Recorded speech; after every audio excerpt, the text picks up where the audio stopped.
Wonders, they say, shall never end.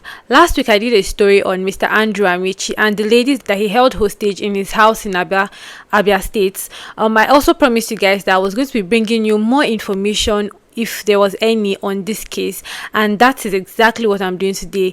There has been so much more information that have come out of this case. A lot more people have come out to speak. A lot more of his victims have, come out to narrate stories of what happened to them while they were being held hostage by this man. And even his friends have, or his friend has come out to, say more about his personality and about the things that has happened in Andrew's life. Andrew has been my friend for over 10 years. I know him. We live in the same community in the UK, and I know quite a bit of him. And every time I come to Nigeria, I do go to see him in Port Harcourt. So there have also been a lot more shocking discoveries on this case, and I'm here to give you guys all of that information. Now, before we get right into that, if this is your first time being in this page, welcome to Sleuthville. Here we tell true crime stories that have happened in Nigeria and other parts of the world. If this is something you're interested in, please do well to click on that subscribe button so you can join the family. Also, don't forget to like this video and drop your comments in the comment section. Let us know how you feel about the things that have happened in this case so far. Let's get right into this video.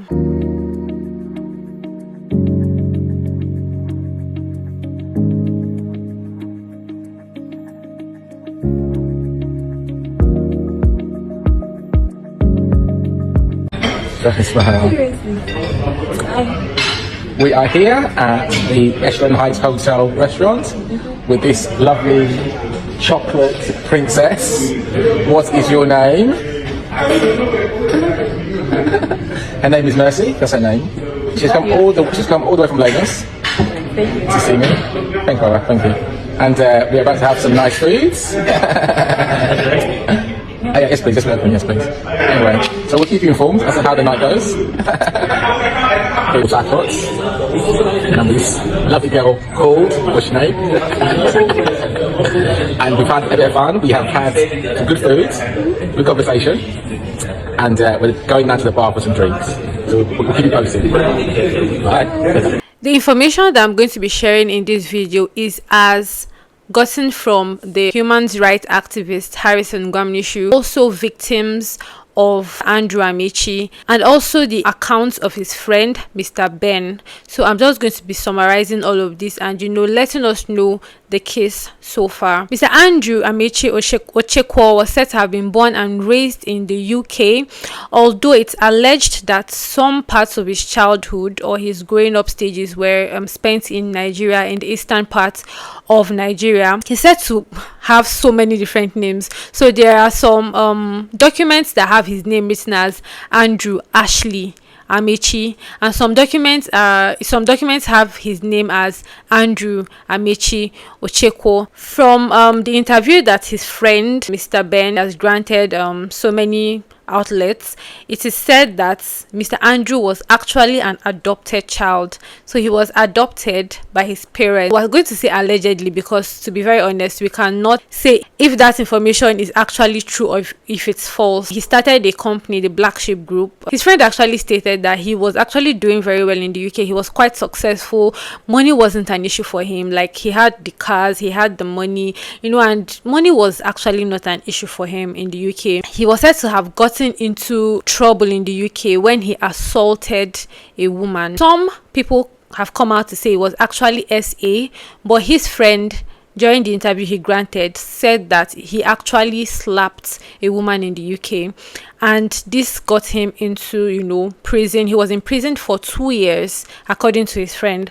Was in prison for 2 years. He got out, and because a lot of his businesses had things to do with the government, his business kind of crumbled because he could not he was now an ex-convict, and once you're an ex-convict, you really cannot have any businesses to do with the government anymore. So his business was said to have crumbled. That is the story that his friend has come out to tell. However, from other sources, said that he actually SA'd a woman, and because he was wanted by the police, he fled from the UK and came back to Nigeria to avoid issues with the UK government, and he started his life afresh here in 2021. So when he came back to Nigeria, he was set to have, set his base in Aba in Abia State. That's in the eastern part of the country, and this was where he was said to have committed so many atrocities. Oh my god, a lot of ladies have come out to talk about the things that they went through in the hands of this man when they were in his custody. One of the ladies that have come out to talk actually spoke about the time that she spent with Mr. Andrew. She said when she went to meet him that everything was going on really well. He was taking care of her. In the evening of the day that they met, that his attitude just completely changed. It was as if he just flipped, and that he just became rude to her. He just suddenly became angry, and while she was trying to she was even trying to form that she's angry, so that he would come around and start petting her, because according to her, she was looking for love. She didn't go there for any other thing except for love. This man came around and raped her. After he did that, he actually flipped her over and did it from the back as well, without her consent. And this lady said it was actually by the grace of God that she was even able to escape this man. It was by the grace of God. So many other victims have come out. I'm going to insert video clips here of so many other victims of this same man that have come out to narrate the same thing. He acts all nice, brings them in, and the next thing is almost as if a switch was flipped and he's a totally different person altogether. Let's come back to the story of Celine and Afibah. Now, contrary to the initial information that I had given out about Afibah, it said that she's actually a married woman. She's married and she actually resides in Dubai. Allegedly, according to the story that is on the internet now, and according to the research that we have done, her husband has come out to say that the allegations, around the reason why she was in Nigeria and her going to visit men, that it's all false, that she's a businesswoman, and she came to Nigeria for business purposes. He also even said that he actually calls her at odd hours every time she goes on a trip, and that's nothing funny, or she doesn't ever act in a funny way. However, some of the chats that have come out between Celine and Mr. Andrew are contrary to what her husband is now coming out to say. So I'm going to insert the chats here if I'm able to get them again. But from the chats, it was said that Mr. Andrew and Celine were actually bargaining on the price of the services that they were going to, come and offer to him. So he asked Celine how much it would cost them to, just have fun for the night, spend the night with him and have fun. And Celine was said to have told him '1,000,000 naira. At the end, they reached an agreement on how much it was going to cost Mr. Andrew for the girls to spend the night with him. And it was after this arrangement, or after this agreement, that the girls now embarked on this journey to go and see this man. According to the statement of one of Celine's friend, she actually said that the last message she got from them was that they were being held hostage by this man after these ladies went missing. Because after they sent that message to their friend, I think their friend now had to alert their people, their parents, their family members, that this is what is actually going on. And after she informed them, their families now had to go all the way to Aba to make a complaint in the police station. On getting there, they made a complaint. The police had to now go, and arrest Mr. AMAECHI, brought him in for questioning, and from everything that the questioning and everything that had happened, the investigation, they told the family members that these ladies actually held themselves hostage. Like, they held themselves hostage so that they could get money. They were like, oh, that is just young girls of nowadays, how they are now, that they were the ones that held, that they have asked this man several questions, and it doesn't seem like he actually did anything to them. He just came, brought them here to have a good time. The ladies now decided to hold themselves hostage, just to get money out of their families, and most likely Mr. Andrew. Mr. Andrew was kept in police custody for 2 good weeks. 2 good weeks.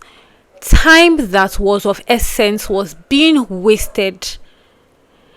He was not being interrogated on anything. The case was not being treated like a criminal case, and 2 whole weeks went by with the police not doing anything about this case. It was at the point where, the parents felt that this thing was getting out of hand. Time was going and they were not getting any results. They decided to now reach out to the human rights activist, Mr. Harrison Gwamnishu. God bless that man for the good work that he's doing, by the way.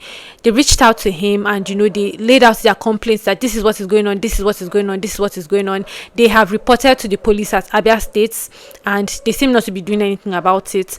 Mr. Harrison then took up this issue and, decided to transfer the case from the police station at Aba to Umuahia. The parents of Afibah in Ghana had to go and report to the embassy in Ghana, and the embassy in Ghana now had to petition to the Nigerian embassy, on what was going on. They had to alert the Nigerian embassy on what was going on, and then the case was now, being transferred from Abuja.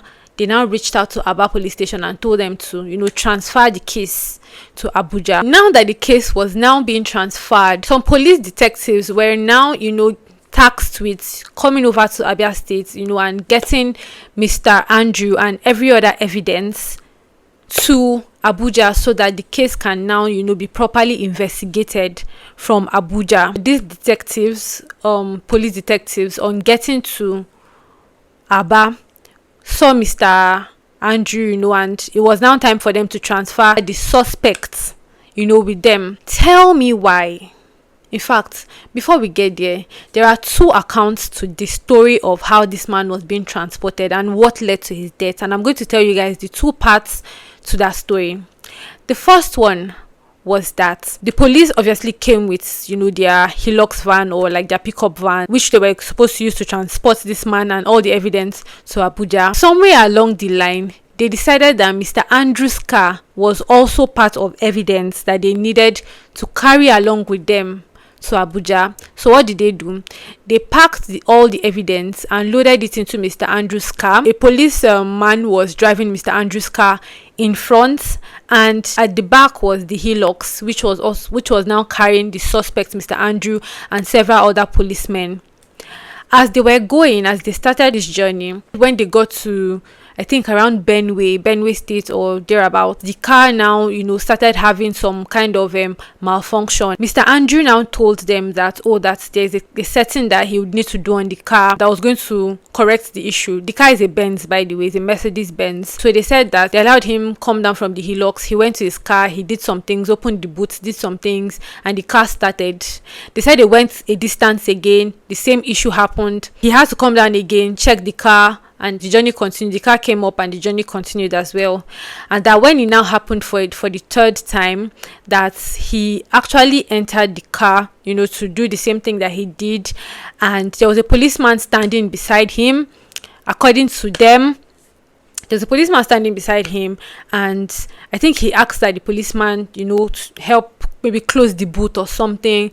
And at the moment that this man went to close the boot, Mr. Andrew set off with that car. He started an escape mission to run away, and run away he did. The policemen, according to this story, allegedly claimed that their Hilux was not fast enough to meet up with Mr. Andrew's car. So what did they do? They started calling all the checkpoints on the road, telling them that there was a car on the run. They gave details of the car. It was a Mercedes Benz. It was this, it was that. They alerted, all the checkpoints that this was what was going on. On getting to a checkpoint, the police at that checkpoint tried to stop Mr. Andrew, and he was about to speed off again when they opened fire on him, and they shot and they shot and they shot through the car, and that was the end of Mr. Andrew. He died on the spot. Although there has not been an official statement from the police on this matter, they have not come out to say, oh, this is, what happened. This was how a suspect being transported by us ended up dying, ended up being killed. They have not come out to say any of that. Let me also add that Mr. Andrew actually had an armed weapon with him in the vehicle, which was being carried as part of the evidence that they were taken to Abuja. The second side of the story, as told by some people as well, is that when they were in Aba and they were about to be transported to Abuja, that Mr. Andrew actually requested that he drives his Benz with him to Abuja, and somehow the police felt that this was okay with them. Like, they felt that it was fine for this man who is a suspect, a criminal suspect. They felt that it was fine for him to drive his Mercedes Benz from Aba to Abuja, and so they allowed Mr. Andrew drive his car. They loaded his Mercedes Benz with the evidence. They didn't even keep the evidence in the Hilux that they came with. They loaded the evidence in this man's car and they allowed him drive his vehicle. And obviously, he tried to escape, according to them, and that was what led to him being killed. We don't know which part of this story is correct. We don't know which one is the real story. We don't even know if the two stories are actually correct, if either of them is correct, because the police has not come out to give their own, to give like an official statement on this matter. So everything that we're saying here is just alleged. For the group of people that have, said that they don't believe that Mr. Andrew is actually dead, there have been pictures of his body actually shared on the internet. The question now is, how did a suspect that was supposed to be in police custody, how did he end up being dead? So there is, I feel like there are so many other questions that we're supposed to be asking the Nigerian police on this matter. There's so many other questions that we're supposed to be asking the authorities on this matter. They actually need to come out and give an official statement, just to clear the air on what has actually happened. On further investigating Mr. Andrew's house and the environs surrounding Mr. Andrew's house, they actually discovered some bodies. They were said to be headless and they were said to be wrapped with a curtain. Now, this curtain that was used to wrap this body actually matches the curtain that is in Mr. Andrew's house.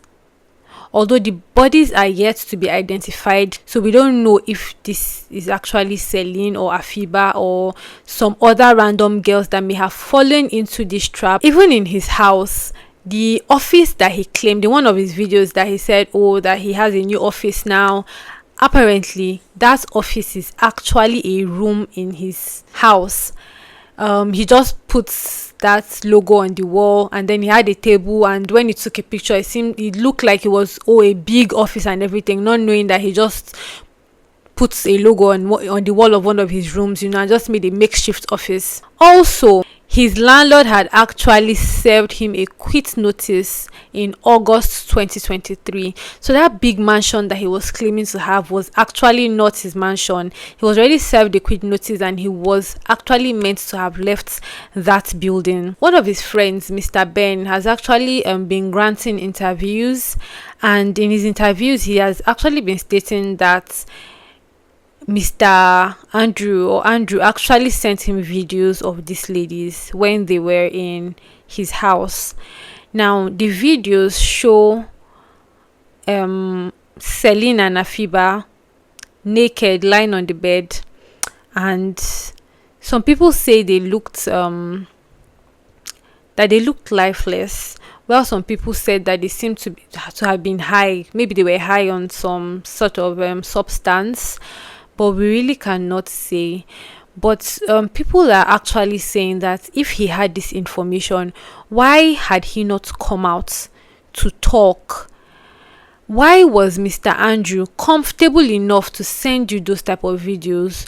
Why was Mr. Andrew constantly in communication with you when he was in trouble? Because his friend came out to say, when he was actually in Aba police station, that Mr. Andrew called him. It was actually this Mr. Ben that Andrew called when he was on the run, and then he's also sending you videos of the girls naked. Why was your friend comfortable enough to send you those pictures?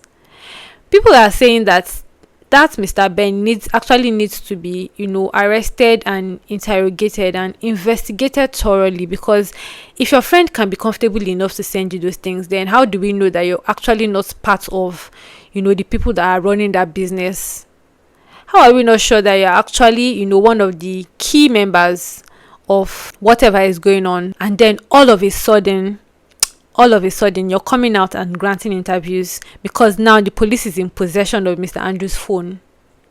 Somehow you're coming out to grant interviews.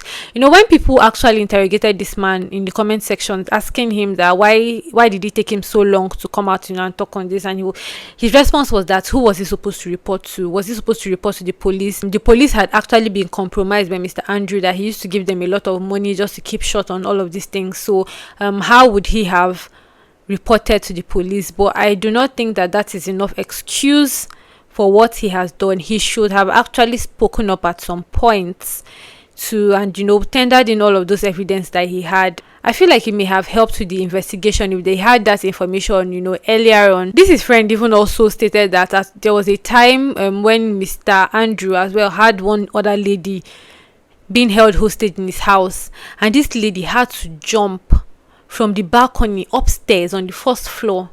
She had to jump down in her bid to escape Andrew, and in the process she broke her spinal cord, or she had a spinal cord injury, and the matter was taken to the police, and according to him, the police did nothing about it. When asked if this girl was okay, he said he doesn't know where she is, he doesn't have any communication with her. So I don't know how you have all of this information and your friend is just comfortable sharing these things with you, and you claim not to be involved in whatever is going on. I find it really hard to believe. Let me know what you guys think about that in the comment section. His friend has also come out to say that he actually was mentally unstable, and that he had even previously advised him to stop this way of life and get married and settle down, but his friend refused to listen to him. He said that the environment in Nigeria actually enabled Mr. Andrew to continue in his atrocious acts, and which has now led to his demise, unfortunately or fortunately. So far, this is the information that we have gotten on this case. The ladies are yet to be found. That is Celine and Afibah. They are yet to be found. However, people's hopes are now, will I say, very, very low, because it's over a month now, way over a month, that these girls have gotten missing, and there are no solid clues as to where they are. We can only hope for a miracle, that they are actually alive. But I hope that young ladies can learn from this case. I hope that they can learn from this situation. All that glitters is definitely not gold. It is always good for you to do your background research before you step out to go anywhere. Don't just believe anything that you see on social media. Believe anybody that you see on social media. Just believe that they are good, and they say, oh, come over and visit me, and the next thing you're on your way on the next flight to go see that person. Crazy things are happening in this world. Be careful out there. Lastly, if you have any information that can actually assist this case, please do not hesitate to inform the appropriate authorities about this. Let me know your thoughts on this case in the comment section. Stay safe and stay informed. Until my next video, goodbye.